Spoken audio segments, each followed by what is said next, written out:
दोस्तों, इस कहानी की शुरुआत करते हैं एक बिजनेसमैन से जो अपने बिजनेस को लेकर काफ़ी चिंता किया करता था कि क्या होगा आने वाले कल में और कैसे काम आगे बढ़ेगा और उसके इस बिजनेस को उनका बच्चा संभाल पाएगा या नहीं।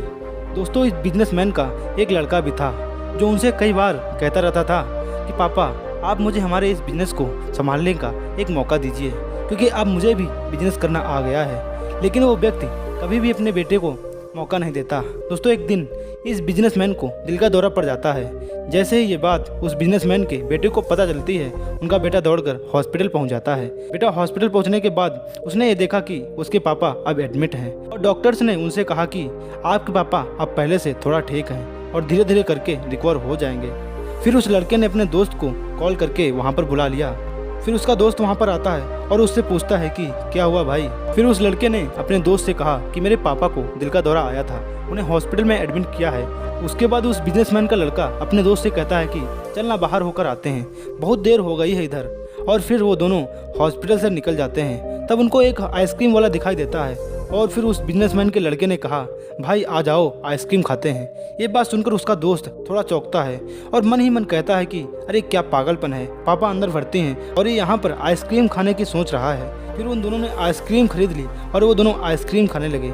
लेकिन उसका दोस्त जो था उससे रहा नहीं गया और उसने अपने दोस्त से पूछ ही लिया, भाई मुझे समझ नहीं आ रहा कि तुम्हारे बिजनेस का आगे क्या होगा और तुम्हारे पापा की तबीयत भी ठीक नहीं है और तू यहाँ आइसक्रीम खा रहा है, मुझे कुछ भी समझ नहीं आ रहा है। फिर उस बिजनेसमैन के लड़के ने जो बात कही उसे जरा ध्यान से सुनेगा। उसने अपने मित्र से कहा कि मुझे मालूम है कि तू क्या सोच रहा होगा कि मेरे पापा एडमिट हैं और यहाँ पर आइसक्रीम चल रही है, मज़े चल रहे हैं। मैं भगवान श्री कृष्ण का बहुत बड़ा भक्त हूँ और उनकी दो बातें हमेशा ज़िंदगी में याद रखता हूँ। पहली बात जो हम सबको पता है, काम करना है और फल की चिंता नहीं करनी है, इसलिए जो होगा देखा जाएगा। मैं सिर्फ अपने काम पर ही फोकस करूंगा और फिर बिजनेस भी अच्छा चलेगा। दूसरी बात वो अपने दोस्त से कहता है कि मैं तुम्हें भगवान श्री कृष्ण की एक कहानी सुनाता हूँ जो तुम्हें दूसरी बात क्या है वो अच्छी तरह से समझाएगी।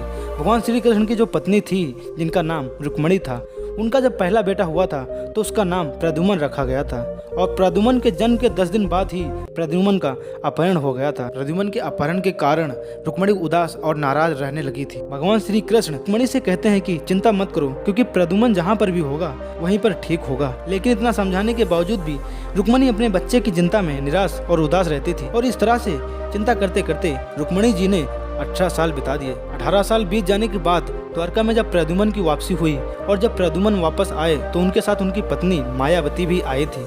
अब समस्या ये थी कि मायावती की उम्र प्रद्युम्न से 20 साल ज्यादा थी। वहाँ रुक्मणी पहले तो खुश हुई कि बेटा वापस आ गया है और फिर से दुखी हो गई क्योंकि इतनी बड़ी लड़की से शादी उन्होंने की किस लिए। रुक्मणी फिर से भगवान श्री कृष्ण के पास जाकर कहने लगी कि क्या हो गया है। फिर भगवान श्री कृष्ण जी ने रुक्मणी से कहा कि जो हो गया है उसको स्वीकार कर लो और आगे बढ़ो और चिंता मत करो। लेकिन रुक्मणी ये कहती रही, इतनी बड़ी लड़की से शादी क्यों कर ली और यही लड़की मिली थी क्या, और इस बात को वो स्वीकार नहीं कर पा रही थी। इसके कारण 8 साल और माँ रुक्मणी उदास और निराश रही थी और 8 साल बाद रुक्मणी जी ने स्वीकार कर लिया कि प्रद्युम्न ने जो भी शादी की थी वो ठीक थी और उसके लिए ज़्यादा चिंता करने की जरूरत नहीं है और उस शादी को उन्होंने स्वीकार भी कर लिया। दोस्तों, एक तरीके से माँ रुक्मणी ने अपने ज़िंदगी के 26 साल यूं ही बिता दिए। इस कहानी को ख़त्म करते हुए लड़का अपने दोस्त से कहता है कि मैंने अब स्वीकार करना सीख लिया है क्योंकि भगवान श्री कृष्ण जी कहते हैं जो हो रहा है उसे स्वीकार कर लो, जिंदगी अपने आप सहज हो जाएगी। दोस्तों, हमारे नियंत्रण में जितनी चीज़ें होंगी उन पर हमें जरूर नियंत्रण रखना चाहिए, लेकिन जो चीज़ें हमारे नियंत्रण के बाहर हैं उन चीज़ों को हमें स्वीकार कर लेना चाहिए। अगर हमने स्वीकार नहीं किया तो हमें भी माँ रुक्मणी की तरह बहुत सालों तक उदास और निराश रहना पड़ सकता है।